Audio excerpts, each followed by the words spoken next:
সুপ্রিয় দর্শক আসসালামু আলাইকুম। আজকে শেয়ার করব একদম সহজভাবে রেস্টুরেন্টের মতোই স্বাদ পাবেন চিকেন তন্দুরি রেসিপি।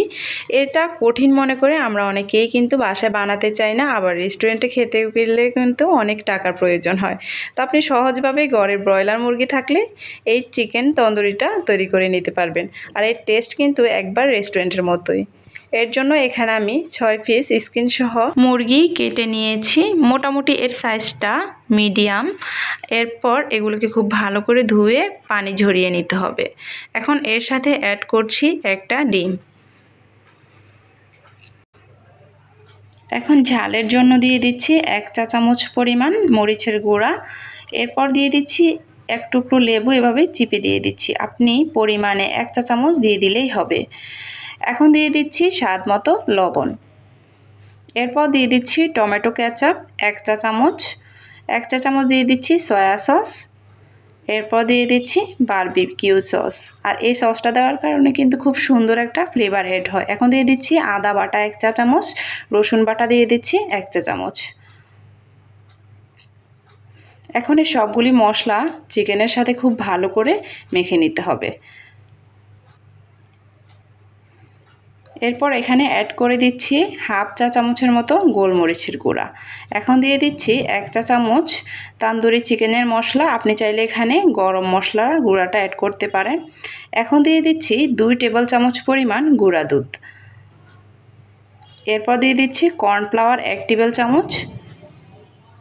সবশেষে দিয়ে দিচ্ছি 2 টেবিল চামচ পরিমাণ ময়দা। এখানে চাইলে আটাও ব্যবহার করতে পারেন। এখন এগুলির সাথে খুব ভালো করে চিকেনটাকে মেখে নিতে হবে। একটু সময় নিয়ে খুব ভালো করে মশলাটাকে চিকেনের সাথে মেখে নিতে হবে। এখন ঢাকনা দিয়ে ঢেকে রেস্টে রেখে দেব 4 থেকে 5 ঘন্টার জন্য। আপনি চাইলে নর্মাল ফ্রিজও রেখে দিতে পারেন। এই যে রেস্টে রাখার পরে কিন্তু চিকেনটা মশলার সাথে খুব ভালো করে সেট হয়ে গেছে। আর আরেকটা টিপস এখানে দিয়ে রাখি, এই চিকেনটাকে যদি আপনি এই অবস্থায় ম্যারিনেট করে খুব বেশি সময় ধরে রাখেন তাহলে এর টেস্ট একদম রেস্টুরেন্টের মতোই আসবে। এখন এখানে ফ্রাই করার আগে আমি 2 টেবিল চামচ দিয়ে দিয়েছি কাসুন্দি। এখানে চাইলে সর্ষে বাটাটাও দিতে পারেন অথবা 2 টেবিল চামচ সরিষার তেল মেখে তারপর ফ্রাই করলে খুব সুন্দর একটা ফ্লেভার আসে। এখন চুলায় একটা প্যান বসিয়ে হাফ কাপ দিয়ে দিচ্ছি সয়াবিন তেল। তেলটা বাড়িয়ে দিলেই ফ্রাই করতে সুবিধা হয়। একে একে সবগুলি চিকেন আমি একেবারেই ভেজে নেব। আর এই চিকেনটাকে আস্তে আস্তে করে আপনি একটু সময় নিয়ে ভেজে নিতে হবে। লো হিটে রেখে আমি ঢাকনা দিয়ে ঢেকে প্রায় 15 থেকে 20 মিনিটের মতো আমি চিকেনটাকে ভেজে নিয়েছি। ঢাকনাটা দেওয়ার কারণ হচ্ছে যাতে চিকেনটা ভেতর থেকেও খুব ভালো করে কুক হয়ে যায়, এজন্য আমি লো হিটে রেখে ঢাকনা দিয়ে এই চিকেনটাকে ভেজে নিয়েছি।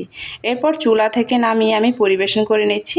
দেখুন, দেখতে এর কালারটাও কিন্তু একবার রেস্টুরেন্টের মতোই আসছে আর খেতেও টেস্ট অন্যরকম হয়েছে। আশা করছি আজকের রেসিপিটি ভালো লেগেছে। ভালো লাগলে লাইক করেন আর চ্যানেলটি সাবস্ক্রাইব করতে